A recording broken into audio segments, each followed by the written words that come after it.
Hello, um, welcome to my channel. This series of videos on philosophy and my opinions on human nature and politics is going to be in a different format um, than most of my videos. Um, yeah, because I don't think they should be sort of. I don't think I should include like stock footages and research papers if I'm just talking about my philosophical opinions. As long as I have the book in front of me, I think that's all I need. And I feel like it's more authentic, more sort of personal to just have a webcam in front of me and record my audio. It's definitely more, I don't know, personal, I guess. Um, so I wanted to talk about um, the thoughts on human nature and how it has sort of changed throughout history. Um, although I don't have the knowledge to account for all philosophical history. Obviously, I do have some knowledge about what Plato said, what thinkers like Hobbes said about the human nature, Locke, um, thinkers like Ayn Rand, Stirner, the egoists, um, said about human nature. And I have covered all of these thinkers, I think.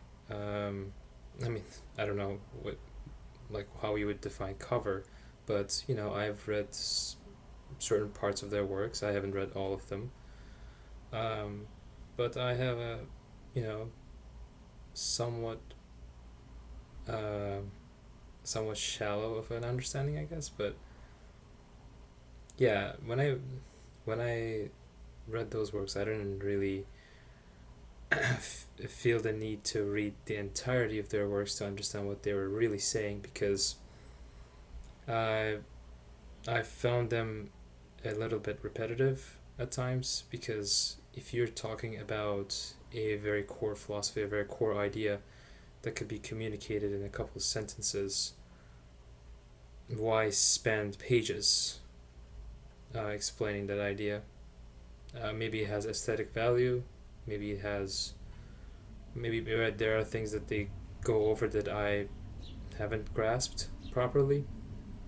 Uh, yeah, I don't know what I've missed, but um, maybe covering these topics again and thinking about them will sort of make me realize the things that I've missed probably.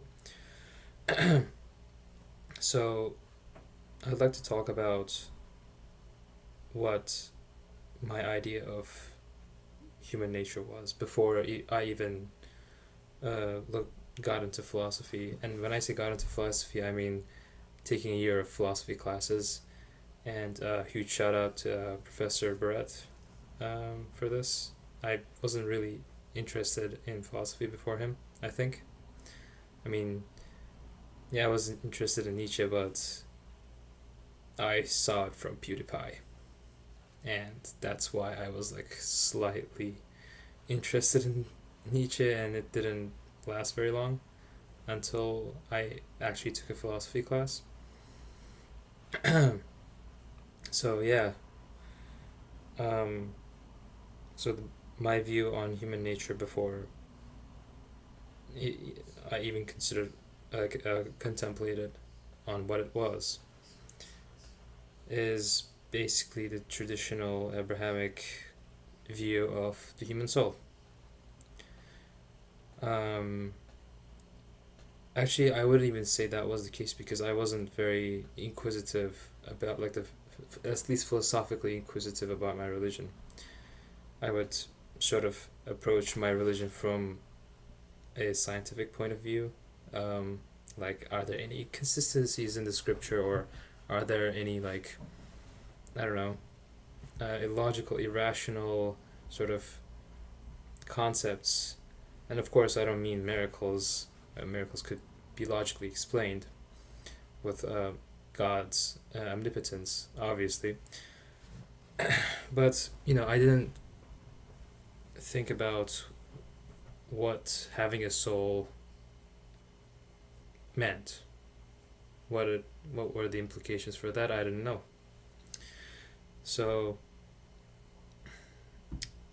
of course, that caused a Sikhism of some sort.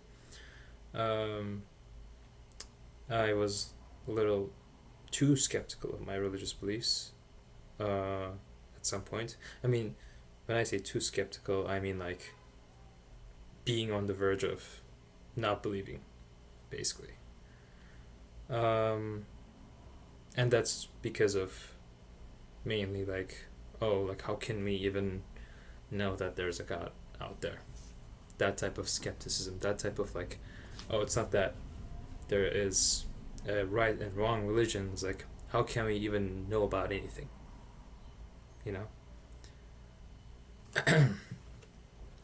And of course, this has sort of prepared me for being accepting of philosophy, because philosophy attempts to answer these questions. Philosophy doesn't necessarily deal with, I mean, it used to, but now it doesn't necessarily deal with empirical, observation-based, evidence-based science. And yeah, it deals with what makes science science. What is the truth? Because science sort of pursues a truth, and, well, you have to philosophically think through that there has to be an objective truth, and you're chasing that. Well, where does this idea come from? Why is it that we have certain laws in a certain way? Why is it that the strong nuclear force is this much and weak nuclear force is that much? Why is it that these forces happen through particle exchange, blah blah blah, all the physics? And before I start on human nature, actually, I just want to touch on this topic of science. I don't think science explains how or why. Some people would claim that science explains how, because it explains the processes of like how the reactions take place, and how things happen, basically. But that's not a good, from a philosophical standpoint, in my opinion, that's not a good definition of how. Because if I were to say that this container is white, I would explain what it is, not how it is. Now, if I were to say that this is how it opens, it doesn't necessarily, if I could open it, yeah, this is how it opens. This doesn't explain the how, because this container being able to open is a part of its property. It's a part of its potential. It's a part of what it is. How it came to be cannot be answered with any materialistic claims. You cannot say, because the atoms are bonding, or like electrons are getting exchanged or whatever. That's just further explaining what it is. In the material world, we have the what in front of us. We can observe it and make somewhat consistent models and correct them. How is a metaphysical question. It transcends beyond the this universe. So these were the things that I was initially sort of skeptical about. These were this type of philosophy appealed to me the most. Sorry about that. Okay, yeah, this type of philosophy appealed to me the most because I was studying science, and I still study science. It's very interesting to me, and I think I cannot deal with science without sort of reminding myself that there is an origin to all of there's a basis to all of this, and we should question what the basis is, because otherwise we're just chasing absolutely nothing. It could be true that, you know, all the scientific models that we have developed could become wrong. Like overnight, all the laws of physics could change, right? I mean, there's no guarantee that it will stay the same, unless you sort of question and try to establish a metaphysical basis for pursuing science. Otherwise, it's completely useless. It's completely pointless to do science. If you are not believing in a metaphysical truth, because truth is inherently a metaphysical concept, what you call an objective truth, like I said, physical laws, could be false the following night, the following day. So you have to sort of have a metaphysical framework so that you can move forward with science. At least if you want to be philosophically consistent. Of course, you don't have to do philosophy to do science. This is just, you know, how things are. So these type of questions intrigued me a lot. Existence of God, obviously. I wasn't really introduced to any like Descartes, or Aquinas. But to this day, the intelligent design argument or the fine-tuning argument is the one that has been the most appealing to me. I dealt with that a lot. I debated a lot of my friends who don't believe in God for the existence of God. And that has been the main thing that has bothered me, like in high school, I think. And the theory of evolution, how sort of Quran interpret, how the theory of evolution could be in alignment with the Quran, and how I don't think like anyone who believes in just God and doesn't necessarily deal with the scriptures has no issue with the theory of evolution, because you could just say that's how God created human beings, you know? But in, as an Islamic sphere, you have the Adamic exceptionalism, you have the human exceptionalism, and then you have no complete rejection of the theory of evolution, which is nonsensical because it is definitely, yes, it is a theory. You have to travel back in time to prove that humans have in fact evolved. To be 100% sure that we have evolved. You have to travel back in time for that. But from the patterns that we observe from other animals and the bones that we have found out, that it's quite a compelling theory, and we don't have any other explanation, any sort of scientific way of explaining it. It's quite how do I put it? I think it's quite lazy to just claim that we were just sent from the heavens and we just popped out of nowhere. How do you imagine that? How do you imagine just popping out of nowhere? All of the atoms just, of course, God, if there's a God, there's I do believe that there's a God, and an omnipotent God is capable of that, but he creates all of these things in stages, in process. You accept all of that, but when it comes to human beings, who are also biological organisms, whose bodies work in certain systems, and it looks very similar to other animals. Like we have lungs. Well, some animals have lungs. We have muscles. We have like we all have the same sort of. I mean, not same, but like similar anatomies. So why should the human being, uh, like the creation of the human being, be any different? At least in terms of like your body. So this is actually a great segue to human nature because so what makes us human? If we are just um, evolved atoms, of course, that explanation, materialistic explanation, does away with the soul, the Abrahamic soul, and just says that we just have the brain and that's it.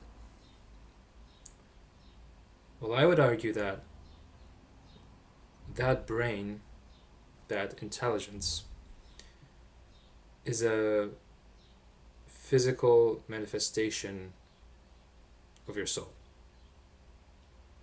And that's why in the Quran you have your sort of bodies resurrected, but metaphysically in the afterlife you will be rid of your desires.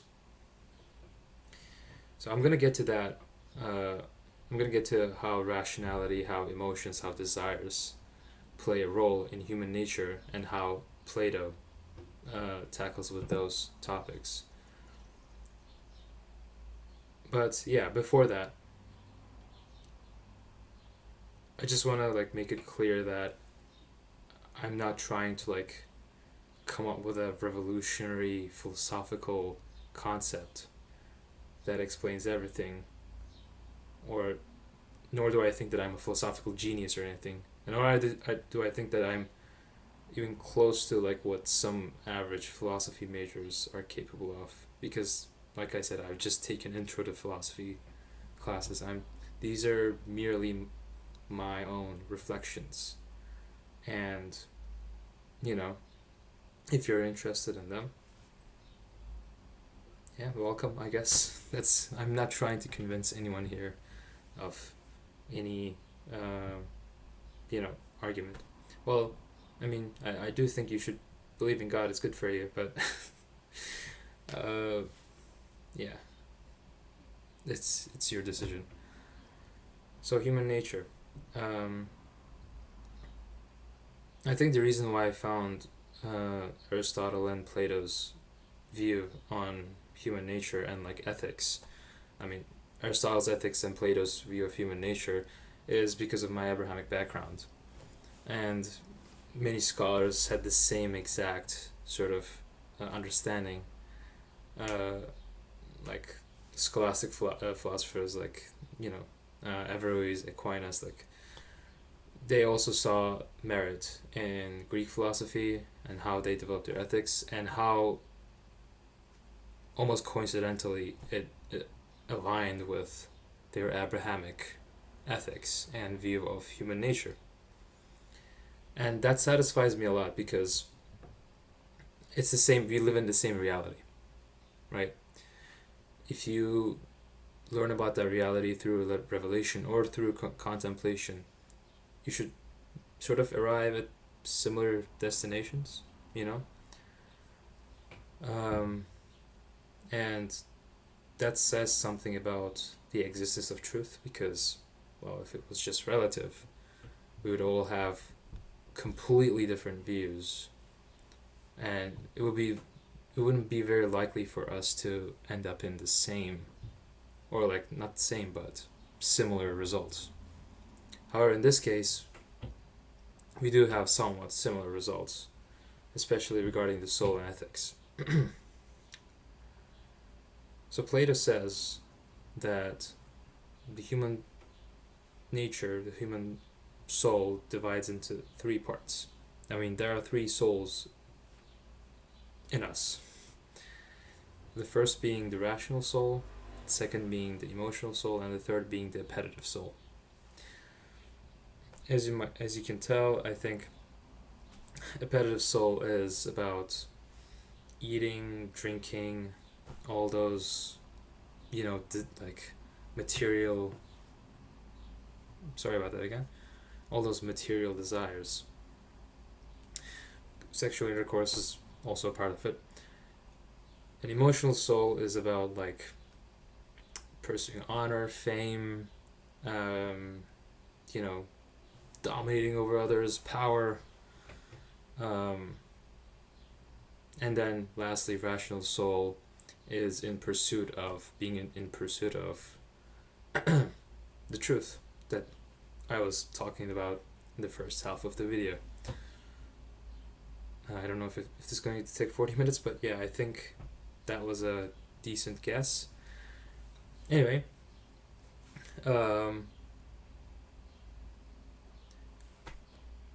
so what does that say about our human nature? The fact that we have three different parts, and each of these parts have different functionalities, and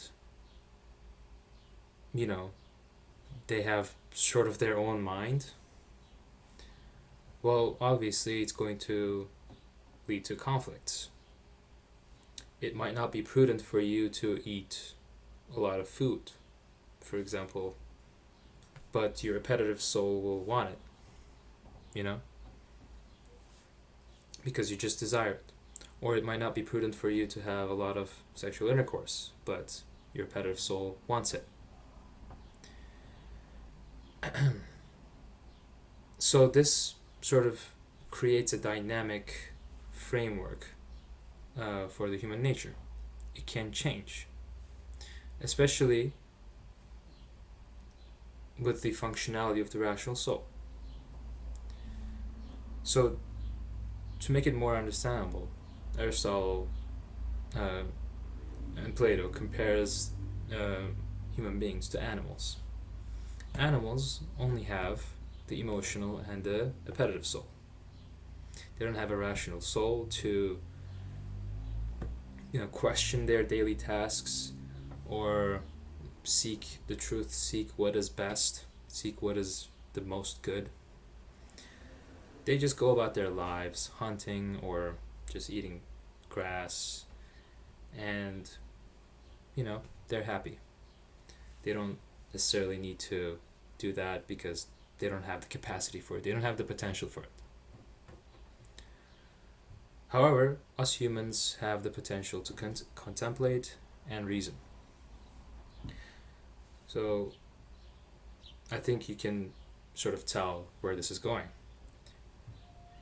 If you do not fulfill your potential as a human being, you're going to be sad. You're going to be suffering.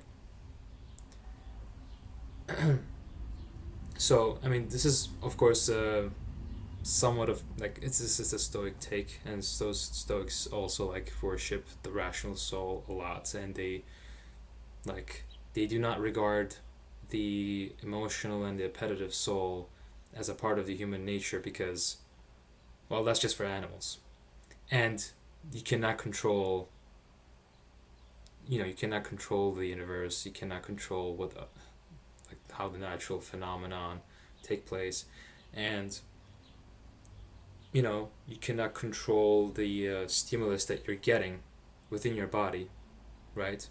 Like getting hurt, sort of getting an adrenaline rush. Like you cannot control these things, or getting sort of like a little enraged. But what you can control is your mind and how you react to those things that you cannot necessarily control.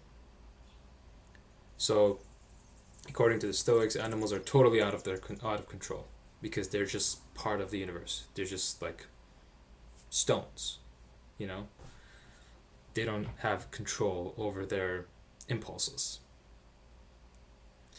It's inevitable for human beings to have impulses. Stoics do not reject that, but because you have a mind that you can control,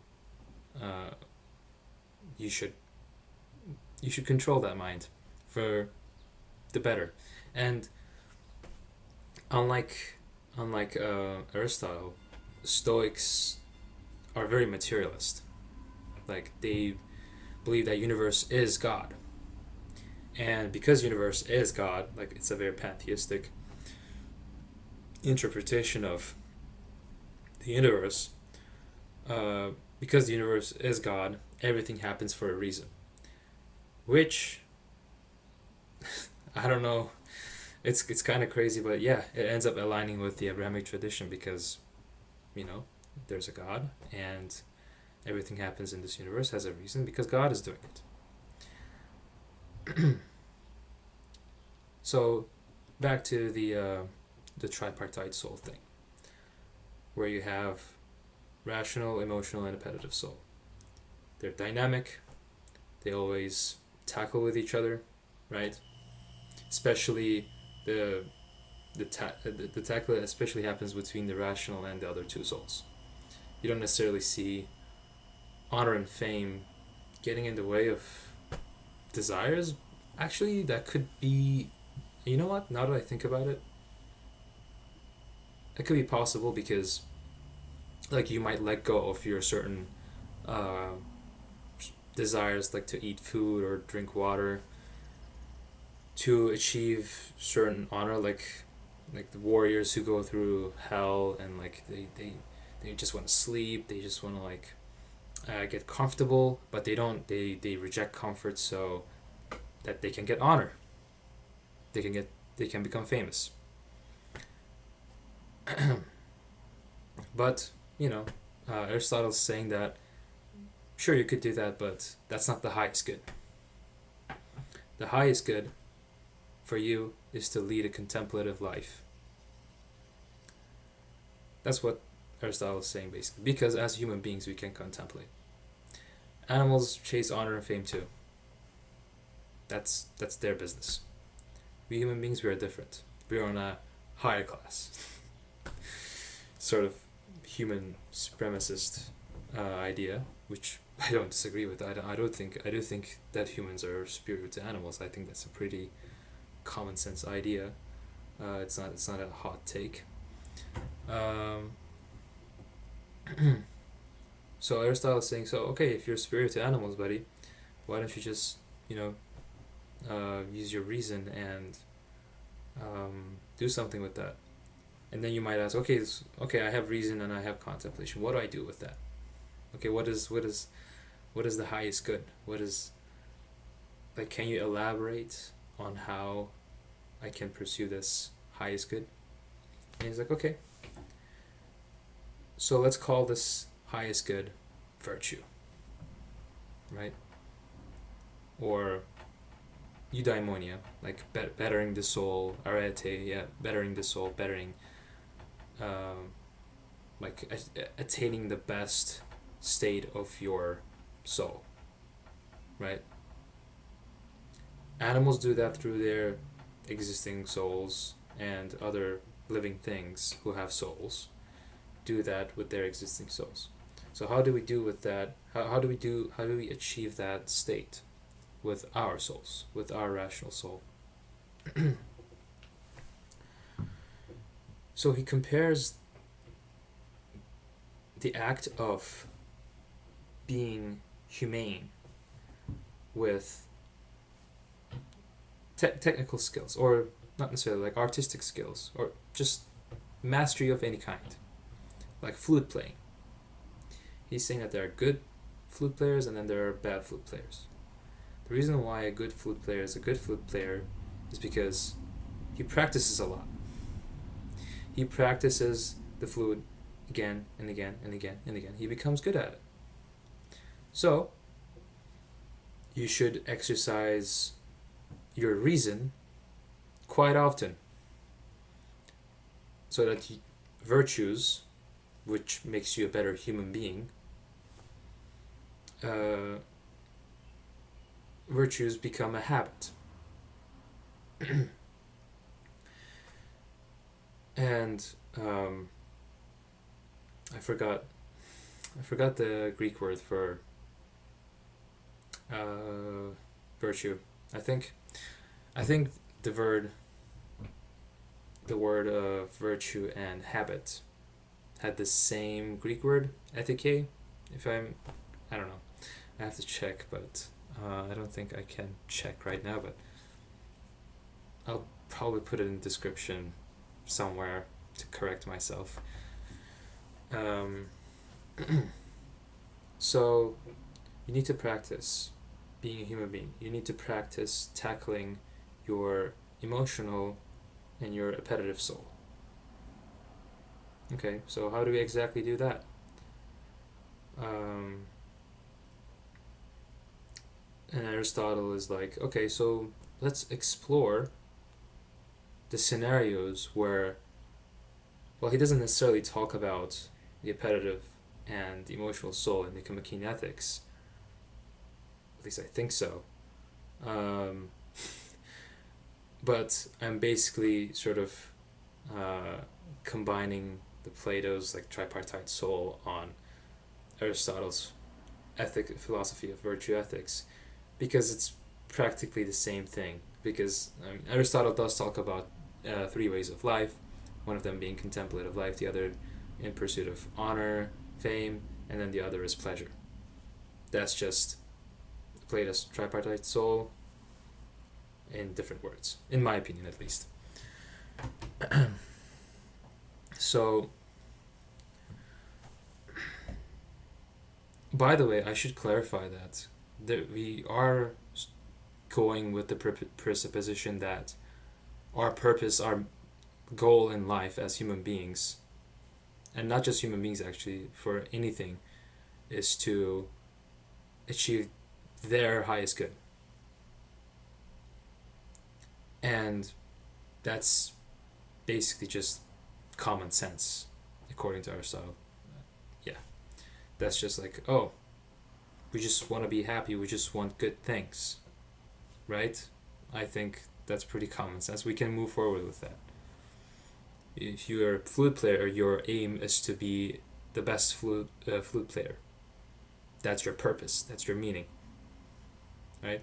So as a human being, your purpose is to be the best human being. So I should have talked about that before, but I think it's fine, as long as I don't lose my train of thought.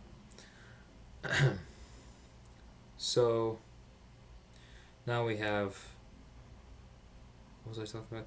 We have habits, we have virtue ethics. Oh, so okay, what are the scenarios in which our rational soul loses the battle against the emotional soul or the appetitive soul?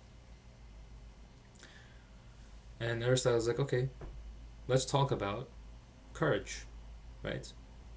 So this is particularly about the emotional soul, right? You want honor and fame.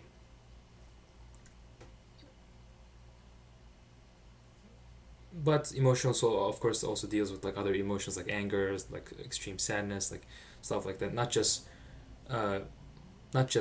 not just about the pursuit of honor and fame. Anyway, Aristotle says that, okay, let's take the virtue of courage. When are you not courageous? You're not courageous when you are too rash, you know? When you just let emotions take the hold of you and you just bash things. And that actually reminds me of this character from Vinland Saga. He's actually the main character, Thorfinn. When his father is killed by this pirate, he just has this like very profound anger towards the guy, and like he spends almost more than a decade to take revenge from this guy. It's just pure anger. He has like absolutely no like reasoning behind any of his actions. He doesn't like he has a family in Iceland. He could go back. He could go take care of them at the loss of his father, but no, none of that. He just chases this guy. He just he's uh, you know showing a lot of anger, a lot of emotional reactions, towards this guy. And yeah, according to Aristotle, that's not courage, because that's just, you know, that's just feeding your emotional soul. You're not being a decent human being. You're not using your rational soul. You're not living the contemplative life. Now, there's a flip side to that too. You could be too little courageous. You could be a coward, right? Uh, and that also, I mean, that could be associated with appetitive soul because of want for comfort, right? It could be related to the cardinal sin of sloth, which I will touch on later on this video. It's almost 35 minutes, but it's fine. I think we're having a good time. Uh, so yeah, too much courage, too little courage.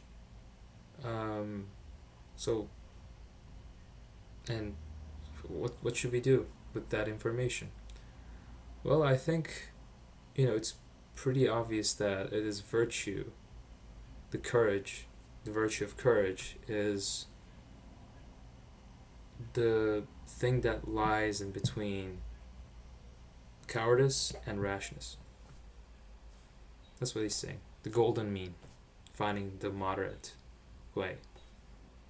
Because both excesses are the lower souls, like the appetitive or the emotional souls, taking over your rational soul. So the rational, the virtuous thing to do is to find the middle way. That's what Aristotle is saying. And he expands this on other virtues like friendliness, like liberality, and what was the other one? I forgot.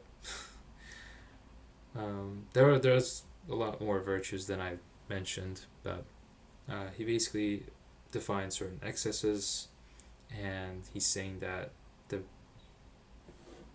the thing that lies in the middle of both excesses is virtue, and you should try to aim for that. And of course, you have to think about your choices in life, and he uses this term a lot, choices.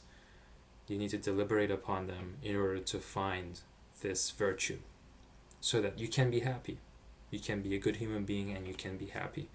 Now, the word eudaimonia doesn't necessarily translate as happiness as we know it. Like, we think happiness is just, like, some people could interpret it as just a dopamine rush. It's like, oh, I'm happy because, like, I'm eating a lot of chocolate, you know?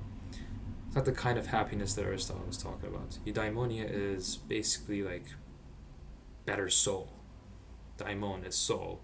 Eudaimon is better soul, I think. I don't know. But that's the kind of happiness that Aristotle talks about. And it relates to the meaning of, human existence that we were talking about, right? Our meaning in life is to be the best that we can be, just to exhaust our potential to its limit. Like, the worst thing you can do as a human being is to not sort of carry out your potential as a human being. And that's not to say that, oh, well, you have the potential to be a great mathematician, so be a mathematician. That's not the kind of potential that Aristotle talks about. The potential that Aristotle talks about is present in all human beings. It's not about, like, special talents or special gifts. And that's why he deals with, like, social issues, like, oh, you should be friendly, you shouldn't be too friendly, or shouldn't be, like, antisocial, like, don't be a suck up, or don't be a weirdo, just find the golden mean and live like that.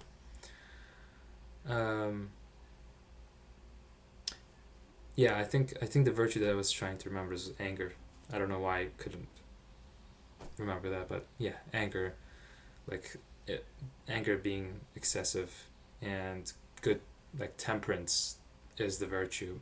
and anger is the excess, and having no anger whatsoever is the other excess. So, yeah, your potential is to live a virtuous life as a human being. Um, it is definitely the hard thing to do, which, sorry about that. It's definitely the hard thing to do to sort of uh, stand against your desires, your repetitive and your emotional soul.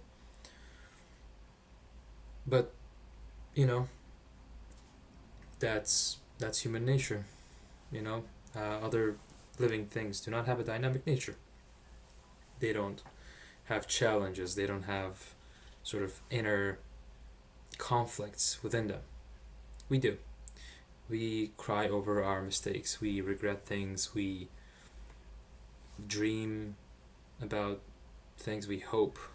You know, all those inner conflicts are due to our dynamic soul, and these philosophers are sort of clearly defining what the parts of these parts of the human nature are: rational, emotional, and repetitive. um, yeah. Let me think if I have. Oh yeah, sloth. Yeah, I'm gonna fulfill my promise on sloth. So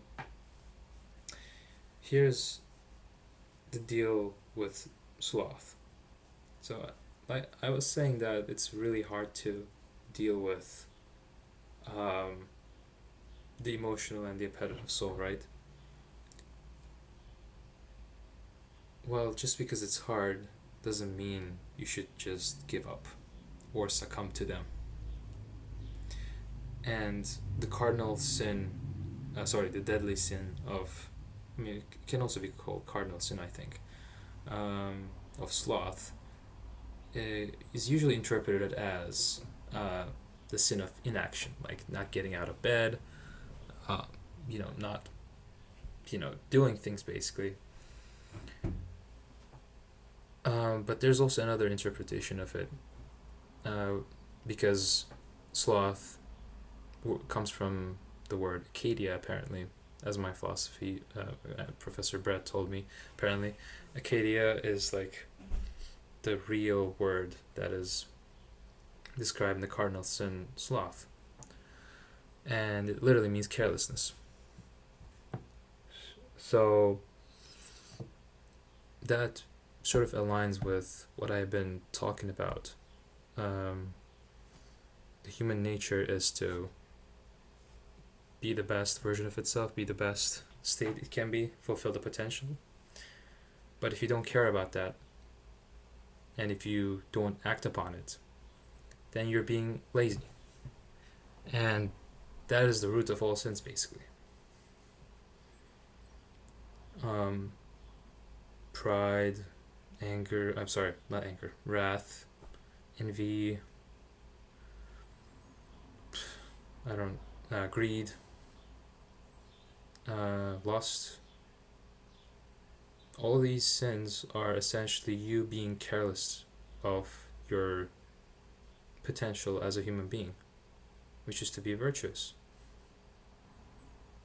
That is your baseline. Any extra gifts, like having like very practical intelligence, it could help you with like math or like physics or solving puzzles. Those gifts are separate. But every human being possesses the ability to reason. So, of course, fulfill your potential as a mathematician.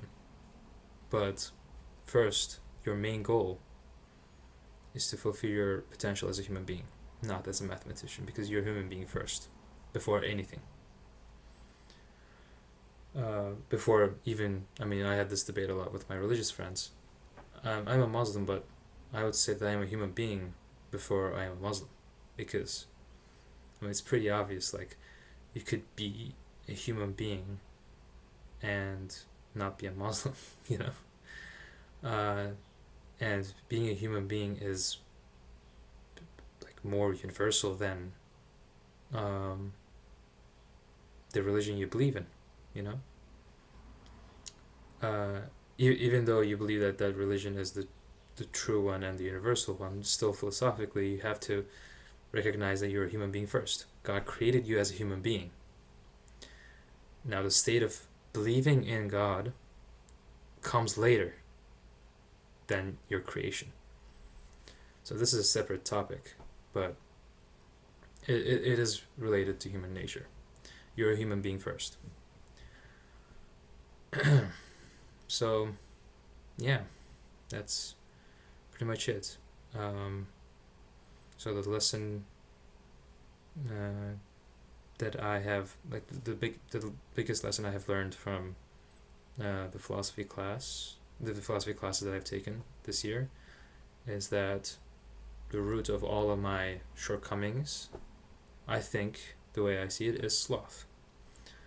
Is that I don't care about things, or you know, I'm just, yeah, I don't care about things, and I'm not feeling like I should act upon them. That is my biggest source of suffering, in my opinion. And that's not just true for me, I think it's true for everyone. But it might not be, obviously. But, yeah. Yeah. Looking back, honestly, there were a lot of cases where I just like, the, after I moved to the United States, I couldn't go to college, and there was like a period of like utter carelessness, like for anything, because I was being skeptical of my religion. I didn't really have my future planned out yet because like we couldn't afford college, and of course with God's grace I could get into college somehow. Um, and yeah, I was really careless, and I had insomnia. I couldn't sleep. I was like that guy from Fight Club, like who just couldn't sleep. Of course, I don't have any mental illness like schizophrenia or anything, or any like like crazy ideas like blowing up financial districts. uh, Actually, I have the exact opposite view. We should have more financial districts, but that's another topic. Um, uh, yeah, it was that period of my life was very very bad. Like, yeah, I was happy that I was in the United States, but um, sometimes like you do realize that material stuff, material wealth, like being better off materially, doesn't necessarily make you the happiest person on earth. And yeah, I mean, it was a huge blessing. Like when we came to the United States, like we immediately became so much better off. It's just that um, that time didn't necessarily like coincide with my happiest years, because because I had to like tackle with sort of inner conflicts. Um, and in those 2 years, I did play a lot of video games, as it is the case for a lot of depressed young men, playing a lot of video games. I did work in those 2 years, but the work that I did was um, didn't require a lot of um, like technical skills, like a lot of analytical skills, in my opinion at least. Maybe because they were entry level jobs, but I was basically working a office job, like a 9 to 5, and part time jobs here and there, so I could make money and buy video games from Steam or build a PC. Yeah, I was really happy when I built my first PC, but then it became normal. Now if I'm playing in a lower PC now, it just feels bad because like I'm just used to the good one. um, sure, I mean it could bring you some happiness. I'm not saying it doesn't, but you have to care about something. you have to care about something that lasts longer than the pleasure you get from a PC. Uh, that's what I realized too, from my philosophy classes. Uh, I should have realized that from my religious teachings, honestly. Um,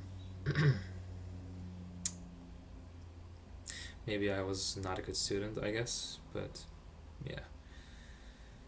The important part is, you know, realizing your mistakes. And I mean, I haven't even looked at the Republic at all this whole video, and it's been 50 minutes. But yeah, I just want to like read a part where Socrates talks to Cephalus, and Cephalus is like an old man, and this old man is saying that I myself find that as age blunts one's enjoyment of physical pleasures, one's desire for rational conversation and one's enjoyment of it increase correspondingly.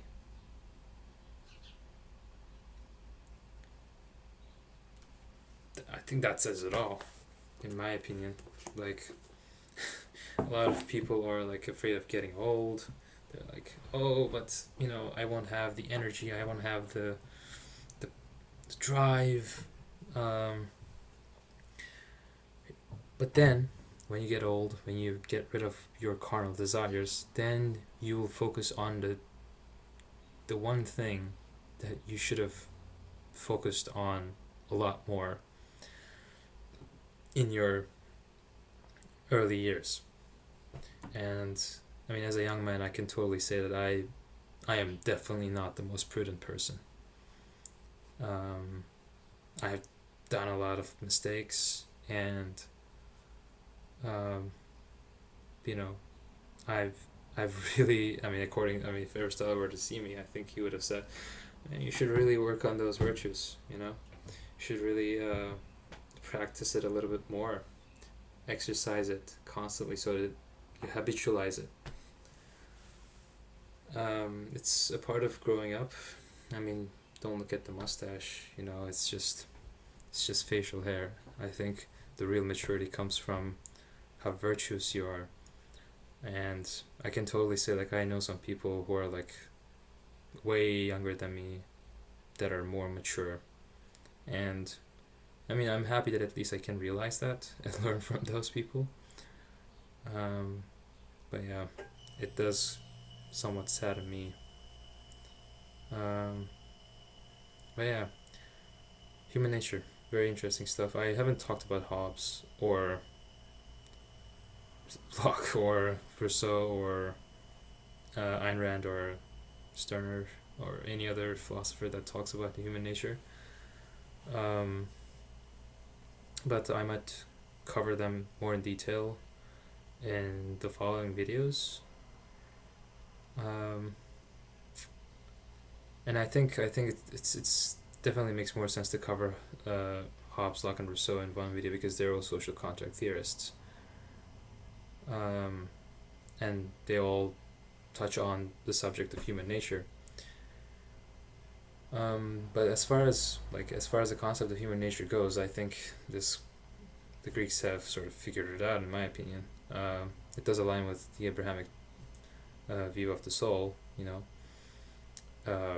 It's fallen. It's not perfect, as Plato suggests. It's not perfect in the idea of forms, in the realm of forms. It will be perfect, I think. That's what he says. His idea of forms is basically suggesting that the things in this world are imperfect, and there are perfect versions of them in a metaphysical realm. So, like, you cannot necessarily have a perfect triangle on Earth. There's always some imperfection to it, But the mathematical definitions of a triangle, the abstract concept of it, or the fact that 2 plus 2 equals 4, for example, that is ideal. Or a perfect circle, that is ideal. And they must exist because we know about them, right? and this sort of goes into his theory of recollections, which is like when you learn about new things, you don't actually learn about them. You just recollect them from the metaphysical realm that I was talking about. So yeah, there's a world of wisdom that's out there, and you'll reach it once you sort of get old, die, and be rid of your physical inclinations, which makes us imperfect, which is what sort of the Abrahamic tradition stands for. You have a lower self that you will be rid of once you get into heaven, right? And honestly, why the heck not? I'll also touch on my view of what happens after we die, and this is obviously based on the Quran because I'm a Muslim. I mean, it could also be based on the Bible as well. I mean, I don't think there's much difference. So the Quran suggests that the human soul is breathed in to our bodies. It's you're part of God's breath. You were, at least, but then you were breathed in. You were breathed out, I guess, by God. And once you die, you'll go back to Him. And the perfect state of human character is when it obeys God's commandments. So that will not be possible when you have these inclinations towards sinful things, towards the things that God forbids. That's why you're imperfect here, because you have these inclinations. You're not a part of God. But once you get to heaven, yourself, your human nature, the separated self, the soul, will merge into God's. Because here's the thing. The reason why we have a concept of the self, of an individual soul, is because we can do things according to our own agency. We can choose to do things, right? However, that also means the self-concept is inherently an imperfect existence, right? Because having the agency, having the freedom to do sinful things in this Abrahamic understanding means that the self is inherently a imperfect being. So, in heaven, in Islamic theology, it is known that in heaven you won't be jealous, you won't envy anyone, you won't kill, you won't be wrathful, you won't be lustful. You won't commit any sins. You will do as God says. There's no possibility that you could commit sins. Plus, you will be immortal.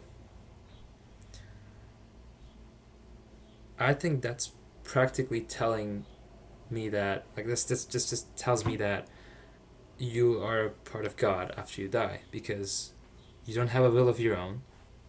You'll follow what God is telling you to do, which is your perfect condition. You should strive for that on this earth too.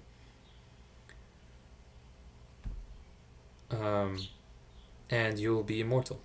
You won't die. God won't kill you. You'll abide in there forever, as the Quran says. So,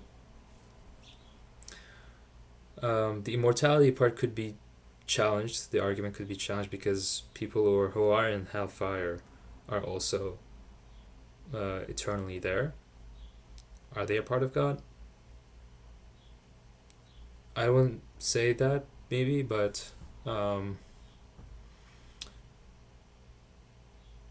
hellfire is a creation of God.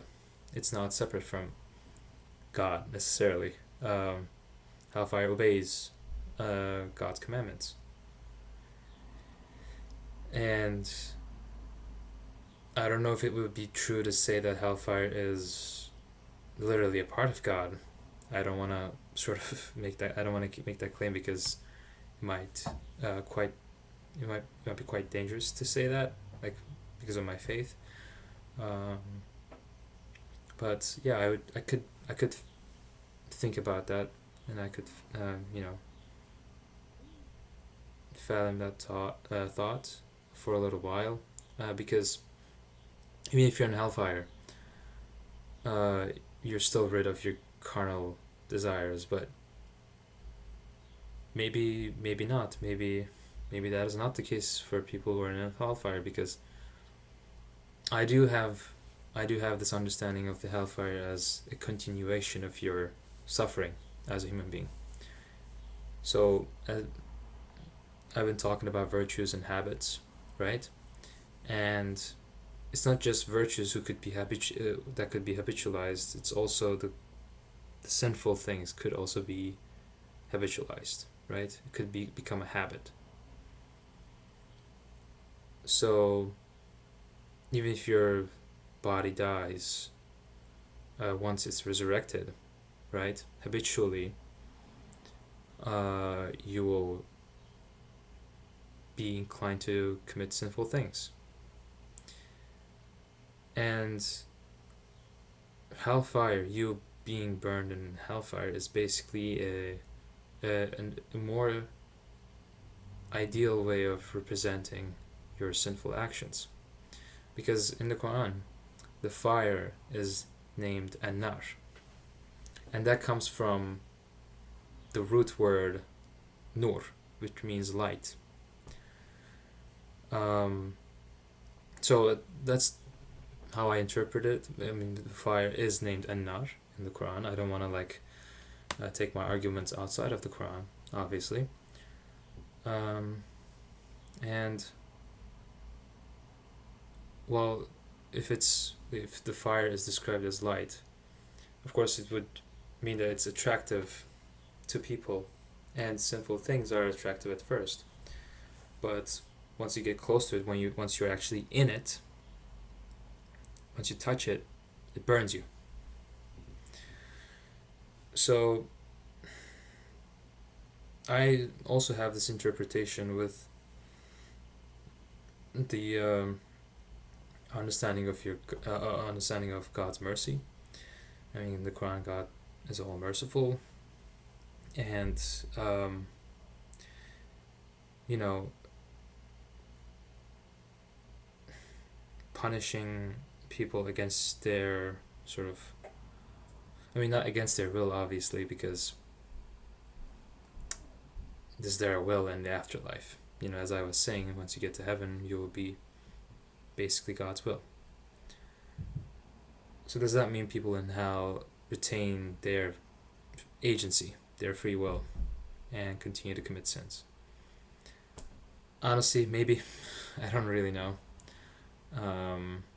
But I do think that is very probable. I mean, not probable, I mean, like, you know, it could be the case that hellfire is just a continuation of the sins that you do here, because sinful things are inherently they're the cause of your suffering. As I've said, if you succumb to your emotional and appetitive souls, that makes you less of a human being, and that is the cause of your suffering.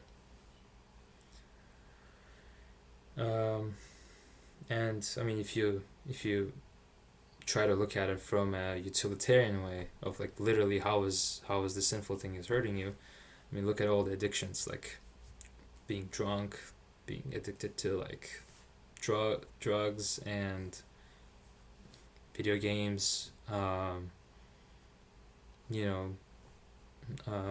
STDs because of like a lot of sexual intercourse, I guess. All of the sinful things that the religion sort of points out and this doesn't really end up good, even in a utilitarian sense. So the punishment, the suffering manifests itself in a materialistic way too. Um, but yeah, I think it's enough. It's been an hour. It's been more than an hour. Um, I have talked about science, existence of God, human nature, how Quran, uh, how I personally interpret the Quran, and my reflections, my life a little bit, but like the little period of like 2 year period that I had after I moved in the United States. It has been the cause of my existential dread. But honestly, the thing that fueled my existential dread is probably like reading Nietzsche last semester and Dostoevsky. It was there, but like it just like fueled it, like just blew into the fire and just like, you know what I'm talking about. Those who have read Nietzsche and Dostoevsky definitely know what I'm talking about. And when I say read Nietzsche, I just mean the Genealogy of Morals and the Twilight, and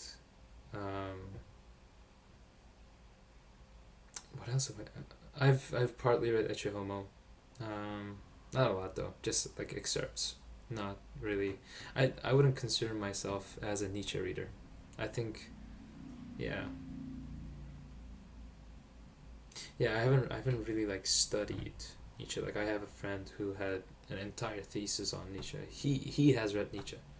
He has read Nietzsche. I just like did my assignments from my philosophy class, so I just read the genealogy, and out of my curiosity, I looked at the Antichrist and Ecce Homo and Twilight of the Idols. Um, but yeah, I wouldn't consider myself a Nietzsche reader. I haven't read. I've read the genealogy, entirety of genealogy, but other works I have read it partly. So yeah, I think that's enough for this video. Um, if you like it, subscribe. I mean, I don't really know what to say. I used to care a lot about that YouTube lingo, like, subscribe. I don't give a shit. I just do this because I like to do it. Yeah, I'll see you in the next video. Bye bye.